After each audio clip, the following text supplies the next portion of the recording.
السلام علیکم جی، میرا نام ڈاکٹر صالحہ اسحاق ہے۔ میں آخان یونیورسٹی ہاسپٹل کراچی پاکستان میں رومیٹالوجسٹ کنسلٹنٹ ہوں۔ یہ میرا میسج پرائم منسٹر صاحب کے لیے ہے اور پریزیڈنٹ صاحب کے لیے، کوئی بھی کسی طریقے سے یہ میسج ان تک پہنچا دیا جائے۔ روزانہ ٹی وی پہ گھنٹوں کے بحث و مباحثے کے بعد یہ فیصلہ سامنے آیا کہ پاکستان میں رمضان میں تمام مساجد کھول دی جائیں گی۔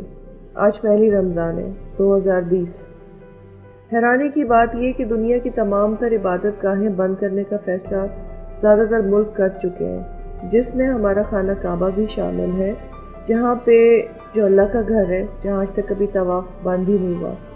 مسجد نبوی بند کر دی گئی، مگر ہماری مساجد کھلی ہوئی ہے۔ کیا ہماری مساجد ان تمام تر جگہوں سے زیادہ معتبر ہے؟ کیا ہماری عبادت زیادہ ضروری ہے باقی تمام تر لوگوں کے، جو باقی مسلمان دوسرے ملکوں میں ہے، کہ ہم نے مساجد کھول دی، یا کہ پھر ہمارے لوگوں کی جانیں بالکل بیکار ہیں جو کہ ضائع ہو جائے تو اس کو کسی کی فکر نہیں؟ دیکھیے، ہمارے لیڈرز نے اس کو کہا کہ یہ عوام کا فیصلہ ہے اور اس کو عوام ہی کو ڈیسائیڈ کرنے دیجیے۔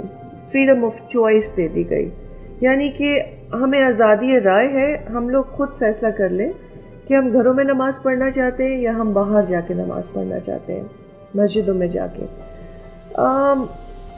خان صاحب، ایک بات ہے کہ ہماری عوام بہت سیدھی سادی ہے، ان کو اتنا علم نہیں ہے، ان کو نہیں پتا کہ کرونا وائرس کتنی خطرناک ہے اور کس طرح سے لوگوں کی جان کو کھا جاتی ہے۔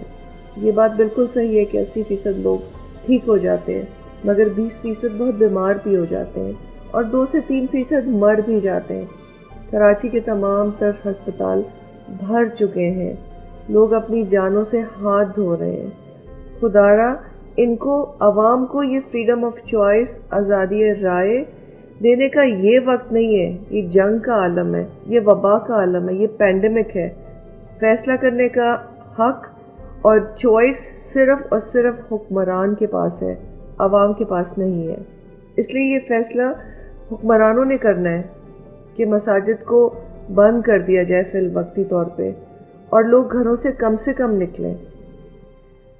20 نکات میں مساجد کھولی گئی ہیں، جس میں سے ایک یہ ہے کہ 6 فٹ کا فاصلہ رکھا جائے گا اور فرش کو روزانہ دھویا جائے گا۔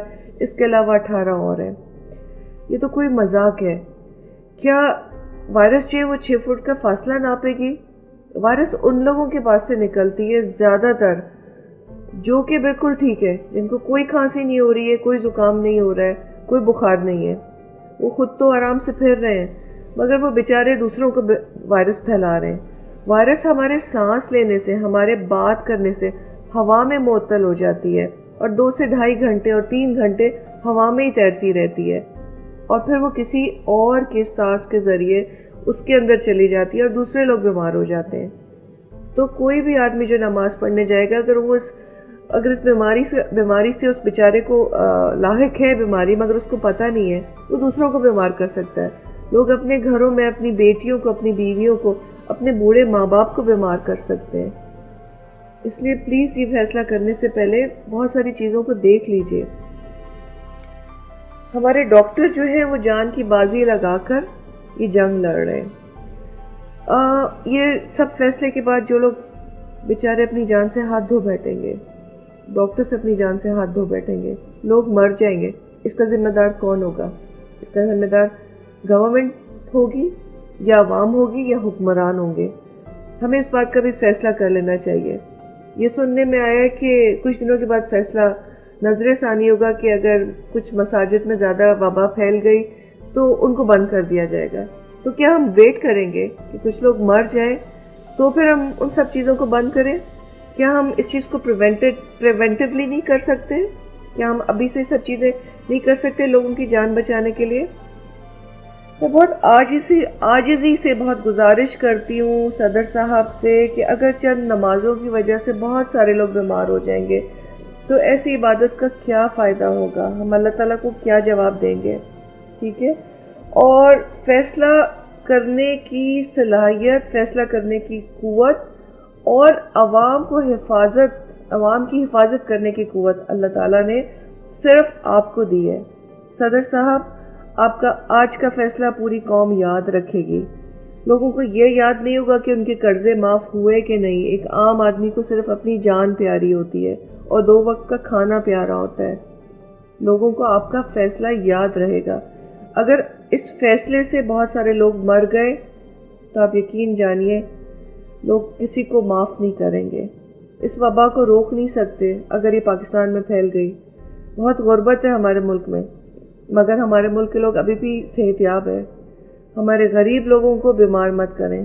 پلیز خدارا اپنے فیصلے پہ نظر ثانی کیجیے. پاکستان کو اٹلی مت بنائیے. میری گزارش ہے، بہت عاجزی سے میں سب سے بھیک مانگ سکتی ہوں کہ پلیز ہمارے ملک میں بیماری کو روکنے کی کوشش کیجیے. ڈاکٹرز جو کہہ رہے ہیں ان کو سن لیجیے.